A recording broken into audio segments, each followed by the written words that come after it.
Hai, gimana kabarnya kamu? Orang-orang hebat yang meskipun hatinya lagi sesak, tapi tetap bertahan. Walaupun letih dan tertatih, namun tetap tegar berdiri. Kakak acungi semua jempol yang ada untuk kamu. Iya, kamu yang pelupuk matanya basah, tapi tetap tersenyum menghadapi dunia. Kamu tuh orang paling menarik yang gak ada duanya di dunia ini. Serius deh. Ngomong-ngomong soal lelah, letih, capek, kakak ada cerita yang mau dibagi.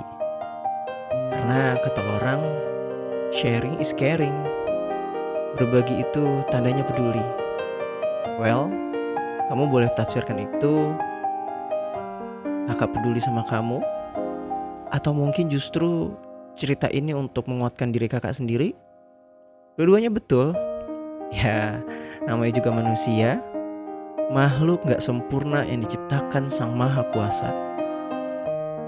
Pasti ada salah, pasti ngerasa lemah, pasti pernah ngedrop, pasti pernah ngeluh, pasti ngerasa sedih.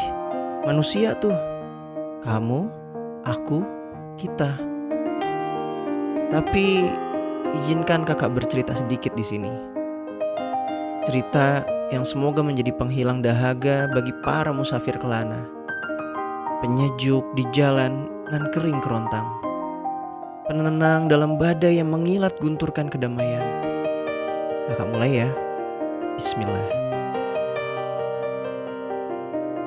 Apa kabar hatimu, Dek? Lelah ya? Capek ya? Kamu ngerasa gak sih belakangan ini dunia berputar terlalu cepat tanpa kita bisa menghitung detik, menit, dan jam yang berlalu. Tahu-tahu udah pagi lagi. Tahu-tahu udah harus kerja lagi. Udah harus kuliah lagi. Udah harus sekolah lagi. Udah harus aktivitas lagi. Ketemu dengan mimpi buruk nyata yang selalu ngeruntuhin mood baikmu. Hal-hal toksik yang berserakan dalam episode rutin yang kamu lewatin, yang bikin dada kamu sesak, pikiranmu stres, emosimu mendidih. Kalau kamu ngerasain hal itu, sama, kakak juga.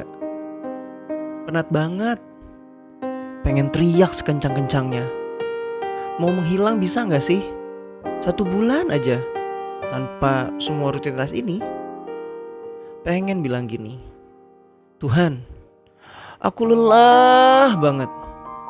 Kenapa sih kamu kasih jalan hidup kayak gini ke aku? Aku ini juga hambamu kan?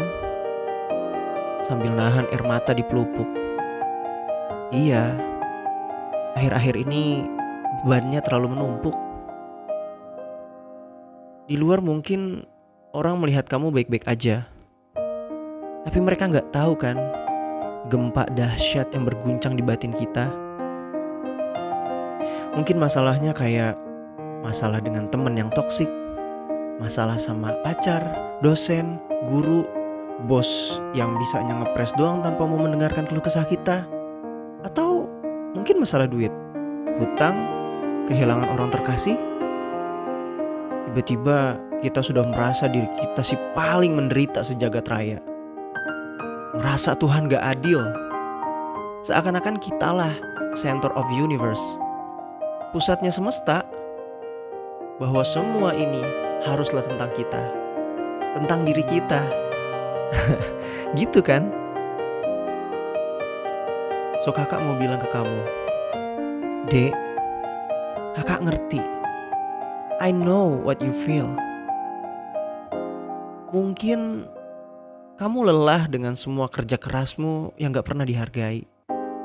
Mungkin kamu capek dengan semua lemah lembut dan sopan santun yang kamu jaga, tapi gak kunjung dianggap. Atau seluruh hal-hal baik yang kamu selalu dan selalu lakukan, tapi nihil apresiasi. Kakak ngerti. I feel so kok. Ini deh. Coba kamu nilai ya, Dek, omongan kakak ini. Orang-orang bilang hidup tuh kayak roller coaster. Kalau kakak sih setuju. Ada suffernya, ada tegangnya, ada happy-nya. Ada takutnya, kadang di atas, kadang di bawah banget. Tapi apa yang kamu dapat setelah itu? Experience-nya kan? Pengalaman. Pengalaman itu guru terbaik. Orang yang belum pernah nyobain naik roller coaster gak akan tahu nano-nano rasa yang kamu alami waktu menaikinya. Tapi sekarang setelah nyobain, otak kamu udah nyimpen sensasinya. Tiap jengkal tubuh kamu mencatat feel-nya. Boleh jadi setelah itu kamu jadi gak takut lagi sama ketinggian. Kamu gak takut lagi menghadapi challenge. Kamu berani untuk speak up. Kamu berani untuk melawan rasa malu, takut, gak enakan, males. Kamu jadi pribadi yang baru. Dek, Tuhan punya cara yang unik dalam menjawab pinta dan harap kita. Saat kamu meminta kekuatan, Tuhan kasih kesulitan hanya untuk membuat kamu semakin kuat. Saat kamu minta kebijaksanaan, Tuhan kasih masalah untuk kamu selesaikan.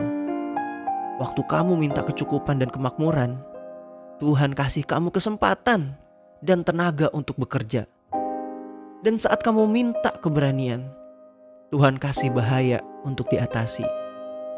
Lalu saat kamu meminta cinta, Tuhan berikan orang-orang yang bermasalah untuk kamu bantu. Tapi kakak paham keluhanmu. I know. Kakak tahu kamu lelah. So, berhenti dek. Berhentilah dulu. Berhenti jika kamu lelah. Tapi jangan sampai kamu menyerah. Lelah, istirahat. Terus bangkit lagi. Bergerak lagi. Lelah fisik bisa kamu atasi dengan istirahat. Healing, hangout sama teman-teman sejawat. Yang susah itu kan kalau hati kamu mulai lelah. Nah, cakep nih nasihat kenalan kakak. Dia bilang gini, kalau hatimu mulai lelah, usap dadamu dan katakan, bahagianya di sini. Jangan bilang sakitnya di sini. Apa? Bahagianya di sini. Yang harus kita lakukan adalah melapangkan hati kita lebih lapang lagi. Selapang-lapangnya. Kalau hati kita hanya seluas kamar tidur, hadirnya kasur, meja, kursi, dan aksesoris lainnya sudah bisa bikin sesak ruangan. Tapi bagaimana kalau hati kita selapang samudra? Bahkan kapal pesiar yang besar pun hanya bagaikan titik di luasnya samudra. So sekarang, mari kita rubah mindset kita. Dari yang ketika mendapat masalah kemudian mengeluh dan kecewa kepada Tuhan, berubah menjadi ucapan, terima kasih ya Allah, Kau masih berikan ujian agar aku menjadi lebih kuat.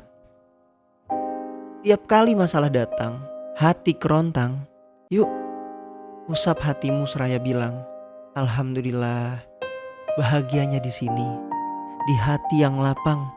Di hati yang selalu bersyukur kala menerima kenikmatan dan bersabar kala mendapat ujian. Kakak tahu masalahmu itu pelik, sulit. Tapi kakak buat ini sebagai penghibur untuk dirimu yang merasa lelah dalam hidup. Ingatlah, kalau kamu lelah dalam kebaikan, maka hiburlah dirimu. Sebab kebaikan itu akan menetap, sedang lelahnya akan pergi. Gimana dek? Udah mendingan belum? Ya, kakak harap sedikit celoteh ini bisa memberi kontribusi untuk hidup kamu. Semoga kamu selalu bisa menyalakan api semangat di hatimu, meskipun dunia selalu berusaha meredupkan cahayanya. Semangat ya dek, never give up. Your brother, Bani Sabili Zulkarnain.